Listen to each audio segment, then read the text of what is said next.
Voice show पे हमारे साथ जुड़ रहे हैं एमके इन्वेस्टमेंट मैनेजर्स के सीईओ विकास सचदेवा। विकास, गुड मॉर्निंग और thanks a lot for your time हमारे साथ बात करने के लिए यहाँ पे ईटी नाउ स्वदेश में। सबसे पहले ये जानना चाहेंगे कि अभी इस समय आपका कारोबार कैसा चल रहा है, हाउ इज़ योर बिजनेस? क्योंकि एक अच्छा करेक्टिव फेज बाजार में देखा, एक तरह से सिक्लिकल बिजनेस है, या अब आप जब बात करते हैं अपने टॉप मैनेजर्स से या टॉप क्लाइंट से, आपको लग रहा है कि डिप्स आर बीइंग बॉट और लोग थोड़ा ड्यूरेबल टाइम पीरियड के लिए इस बार मार्केट में आना चाह रहे हैं?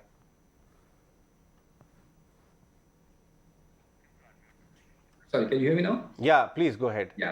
ऐसे जहाँ तक कारोबार का सवाल है, देखिए कोई भी कारोबार में जब कस्टमर को समझ जाता है उसको क्या ऑफर कर रहे हैं, तो वो नॉर्मली शिफ्ट नहीं करता अपना प्रेफरेंस, आपके साथ स्टिक करके बैठता है। हमारा हमेशा से ऑफरिंग यही रहा है कि we will give you very high quality managements, जिसकी कॉर्पोरेट गवर्नेंस बहुत हाई होगा और over a period of time आपको रिटर्न मिलेंगे। तो जब मार्केट ऐसे करेक्ट करता है तो these managements become even more attractive. तो हमारे इन्वेस्टर्स की तो इंक्वायरीज बढ़ गई। yes, there is concern कि मार्केट्स का क्या होगा and all that, but it is बहुत शॉर्ट टर्म कंसर्न है। लोगों को लॉन्ग टर्म बहुत ब्राइट फ्यूचर दिख रहा है and they want to come into companies with very good managements. So आपका क्वेश्चन अगर मैं आंसर करूं तो एक्चुअली जब मार्केट्स डिप करता है तो हमारे इंक्वायरीज थोड़ी और बढ़ जाती है।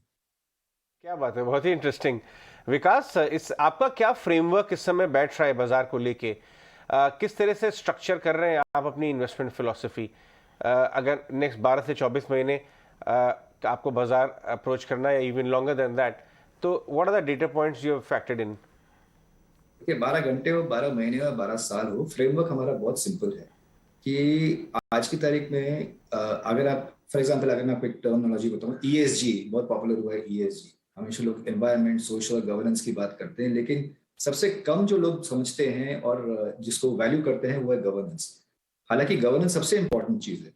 तो हमारा जो फ्रेमवर्क है प्रॉब्ली इंडिया का एक ऐसा पहला फ्रेमवर्क है जिसमें हम गवर्नेंस को रैंक कर सकते हैं, नंबर दे सकते हैं, परसेंटेज दे सकते हैं। तो 0 से 100 के स्केल पे हम गवर्नेंस को रैंक कर सकते हैं कि मैनेजमेंट की इंटेग्रिटी कितनी, मैनेजमेंट की कमिटमेंट कितनी है, मैनेजमेंट की कैपेबिलिटी कितनी है, मैनेजमेंट आपको कितना रिवॉर्ड करेगा, मैनेजमेंट कितना कॉन्ट्रीब्यूट करेगा और लिक्विडिटी स्टॉक की कितनी है।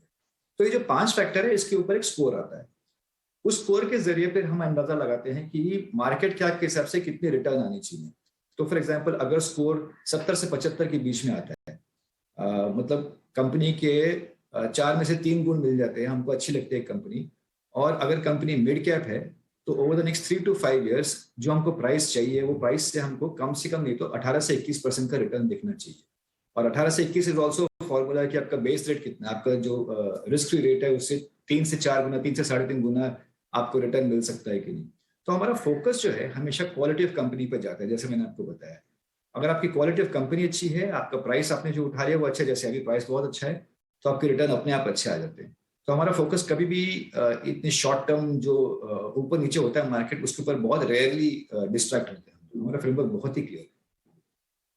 Vikas, morning we were just going through आपके डिफरेंट जो पोर्टफोलियोज और सेक्टर एलोकेशन आपने जो चूज किया, उसमें एक बड़ा पोर्शन आप फार्मा स्पेस पर और उसके अलावा आप बेट करते हैं ऑटो और auto ancillary and what stock selection. I am sure यहाँ इन्वेस्टर्स को फायदा होगा। डिविज लैब और सुंदरम फास्टनर, नेस्को जैसे काउंटर्स आपके पास रहे हैं। ऑटो एंसिलरी पे, ऑटो स्पेस पे आप अच्छे खासे बुलिश रहे हैं, like around about 14% of the allocation there. क्या रैशनल रहेगा आपका इसके पीछे? What is your key points to add them? First of all, I think sectors are incidental. It's the companies we look at. हम bottom of stock पे करते हैं, companies पे ज्यादा फोकस करते हैं। इंसिडेंटल है कि वो ये सेक्टर में है कि वो सेक्टर में है, हमारा फोकस यूजुअली कंपनीज के ऊपर है। जहां तक ऑटोमोटिव सेक्टर का सवाल है, ऑटो एंसिलरीज का सवाल है, आई थिंक बहुत एक जबरदस्त रेवोल्यूशन आ रहा है ऑटो इंडस्ट्री में। तो लोग काफी बात कर रहे हैं कि moving from IC engines to electric vehicles and all of that. But automotive components का जो सेगमेंट है वो बाय एंड लार्ज एक बहुत ही ग्रोथ ओरिएंटेड सेगमेंट है। बिकॉज आप कैसी भी गाड़ी बनाएं, कुछ ना कुछ ऑटो सेगमेंट आपको कुछ ना कुछ तो पार्ट स्टैंडर्डाइज होंगी। थोड़ा सा अडेप्ट करना पड़ेगा आपको, लेकिन आप यूज तो करेंगे। शैसी आपका थोड़ा सा अडेप्ट हो जाएगा, ब्रेक्स आपके थोड़े से अडेप्ट हो जाएंगे, आपका जो framework of the car, the frame of the car will not change dramatically. Plus most of this automotive component companies जो हैं ये एक्सपोर्ट्स पे ज्यादा फोकस करेंगे, लोकल कंपनीज हैं। तो ऐसा नहीं है कि आप लोकल गाड़ियों के लिए सिर्फ बना रहे हैं, आप एक्सपोर्ट भी कर रहे हैं। So the quality is world class. So if you look at some of the stocks which we have picked up, the common thread आप देखेंगे कि very very high quality global ambitions, international types और export oriented. तो आपको अगर ये 3 या 4 factor मिल जाए और मैनेजमेंट बहुत ही अच्छा मिल जाए तो फिर आप स्टॉक को काफी टाइम तक होल्ड करके रखते हैं। जैसे आपने बताया कि हमारे पोर्टफोलियो में काफी टाइम तक स्टॉक्स रहे हैं, तो एक बार आपने स्टॉक आइडेंटिफाई कर लिया तो जब तक कुछ एक्सटर्नल सिनेरियो में चेंज नहीं आता या मैनेजमेंट में चेंज नहीं आता, आप स्टॉक क्यों चेंज करोगे? So that's why we keep holding.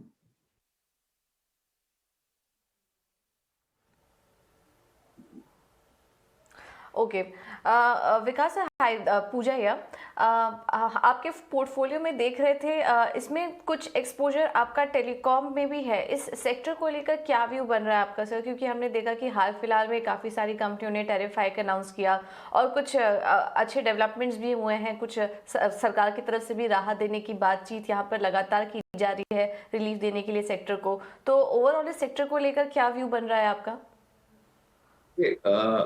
आप अगर आप कंज्यूमर के हिसाब से देखें इस इंडस्ट्री को, तो ये बेसिकली एक स्टेपल डाइट हो गया। एक टाइम पे एक एफएमसीजी के जैसे हम बात करते थे, आज की तारीख में आपका data and wifi and all of these have become the staple diet. You just can't do without them. Whatever the pricing of the industry, you just can't do without them. Now as far as the telecom industry goes, it has now become a very focused industry with 2 very major players. They are very clearly demarcating battle lines between them, between quality players, enterprise players, retail players. More importantly, क्या हो रहा है? You are talking about a debt repayment plan which is in progress. आपका debt चला जाएगा. 5G is now starting to come in. They will start investing in 5G.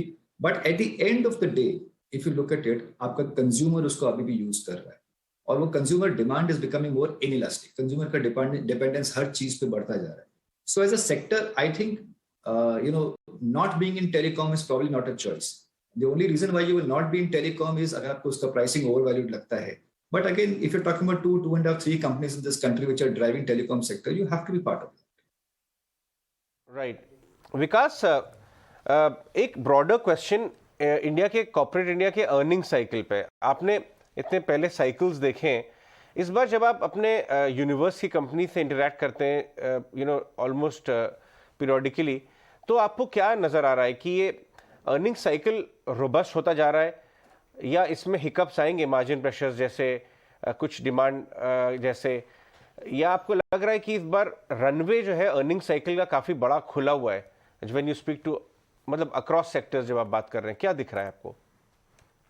देखिए, जहां तक कॉर्पोरेट अर्निंग्स का सवाल है, आई थिंक मेरे को रनवे बहुत ही बढ़िया दिख रहा है।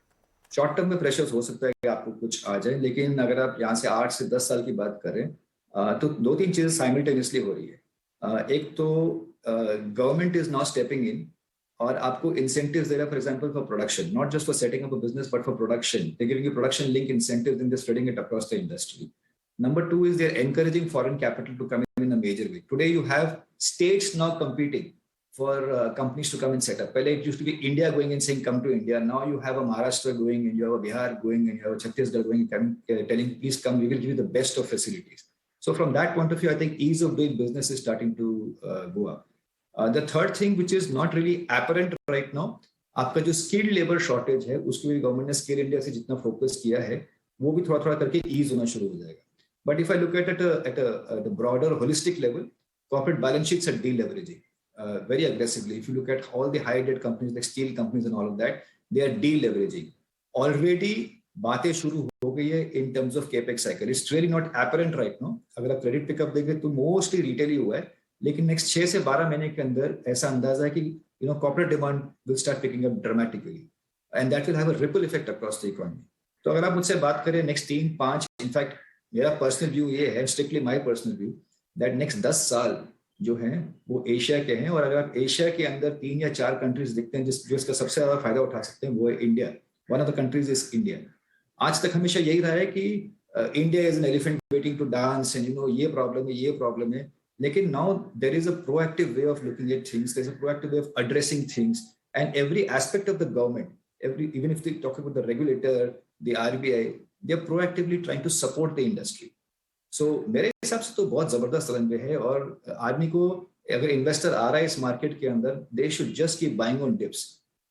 They should not worry about what is going to happen in the short term. The worst has happened last year. 30% market गिर गया था और आपने देखा उसके बाद क्या रैली हुई है. India is now finding its place in the sun. अब नेक्स्ट 10 साल तक बिल्कुल बहुत ही अच्छा लग रहा है मुझे रनवे. राइट विकास, जस्ट एक क्विक फॉलो अप, आपका फाइनेंशियल्स की तरफ भी ठीक ठाक एक्सपोजर है अक्रॉस पोर्टफोलियोज।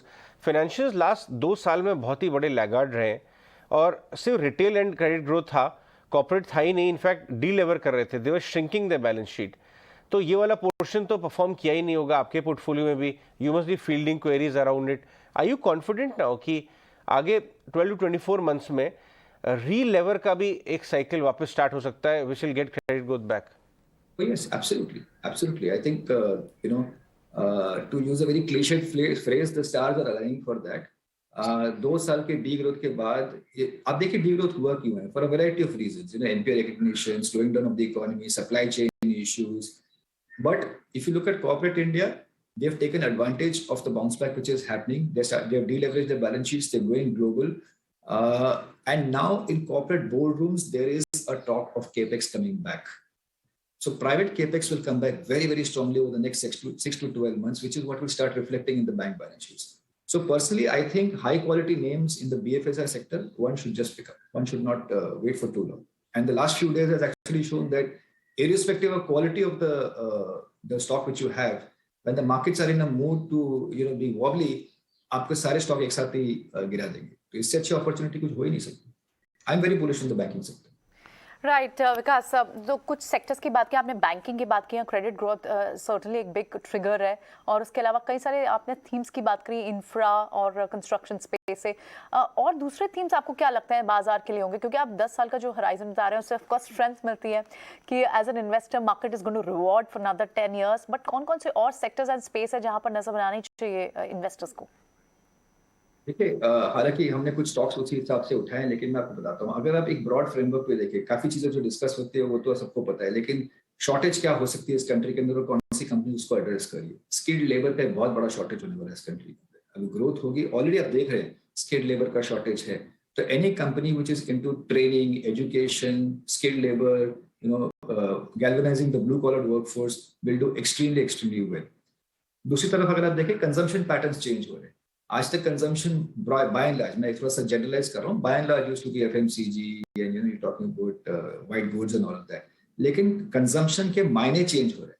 जैसे जैसे आपका पर कैपिटा इनकम बढ़ता जाएगा डेमोग्राफी का, आपका कंजम्पशन के मायने चेंज होते जा रहे हैं. So travel and tourism is going to be a very very big sort of segment which will come up. ये तो अभी शुरुआत हुई है. कोविड की वजह से थोड़ा सा जो लोगों को मौका मिला, you seen revenge buying, revenge travelling, revenge viewing and all of that. लेकिन if you look at developed countries, it's a structural trend. तो मुझे उसमें बहुत बुलिश हूं मैं. अगर आप देखें, health care is another big thing, और ये कोविड ने पूरी दुनिया को बता दिया, स्पेशली कंट्री लाइक इंडिया, की हेल्थ केयर में इन्वेस्ट करना कितना इंपॉर्टेंट है. सो हेल्थ केयर के अलग अलग मायने हैं, हॉस्पिटल्स हैं, इंश्योरेंस है, and all of this segments will start growing.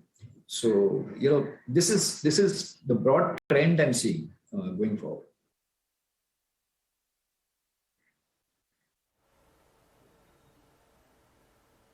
Okay sir, defence को लेकर क्या व्यू बन रहा है आपका, ये भी समझना चाहेंगे, क्योंकि अभी जो मीटिंग चल रही है भारत और रशिया के बीच, जिस तरह से एक के बाद एक डील अनाउंस हो रहे हैं और कुछ बड़े डेवलपमेंट्स हो रहे हैं उस फ्रंट पर, ऐसे में क्या डिफेंस स्पेस आपको अट्रैक्टिव लग रहा है आने वाले कुछ समय के लिए?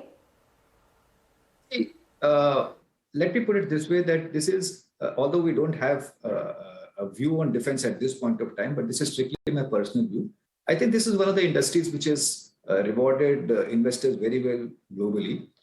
It will also open up, and there are compulsions why you need to get into defense. However, with defense आप देखेंगे हमेशा एक political consideration होता है, एक ESG consideration होता है, तो उसको आज की तारीख में बैलेंस करना बहुत जरूरी हो गया है.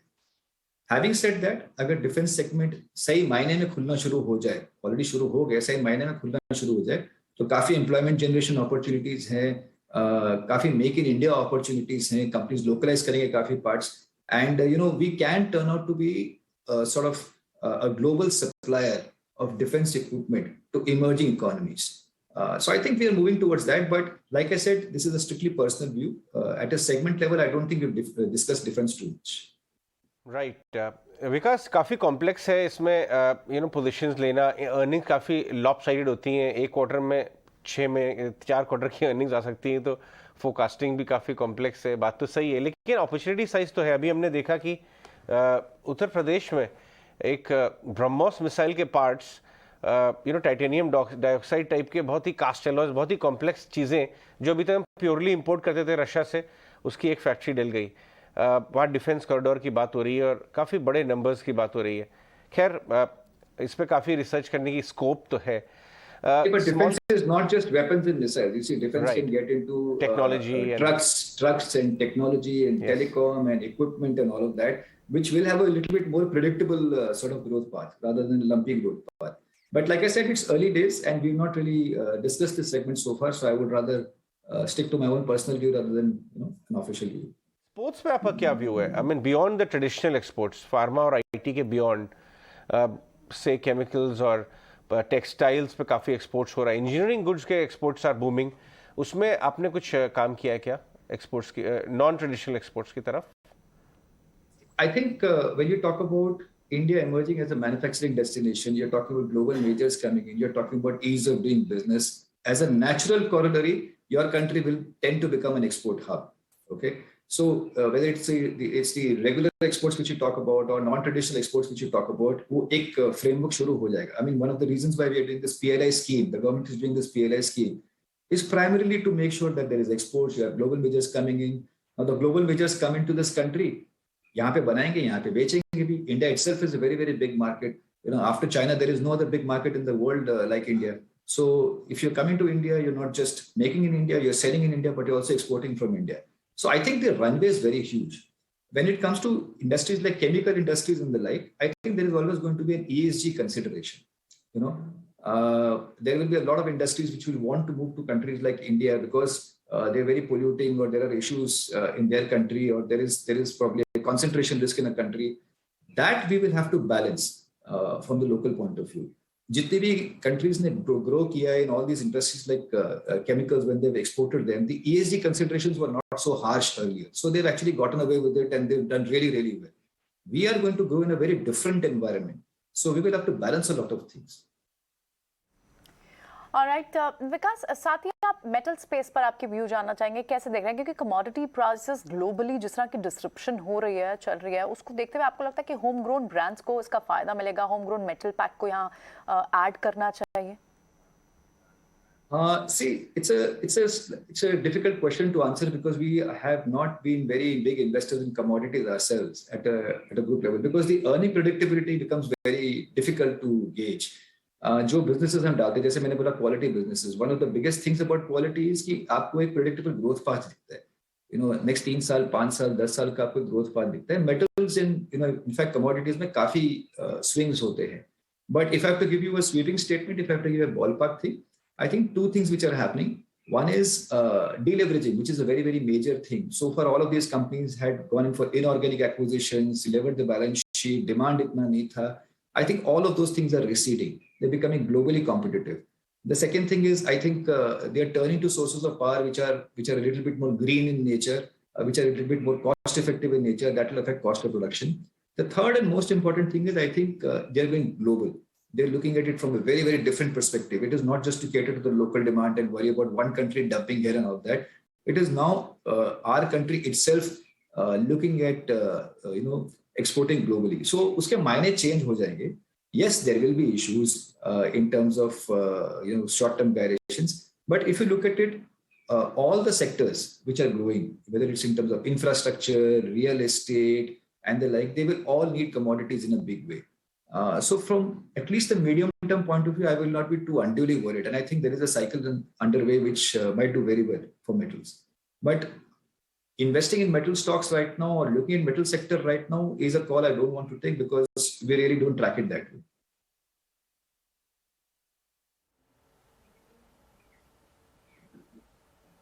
ऑलराइट विकास, बहुत बहुत शुक्रिया आपका समय देने के लिए और बाजार पर और तमाम सेक्टर्स पर अपनी राय देने के लिए. Thank you so much for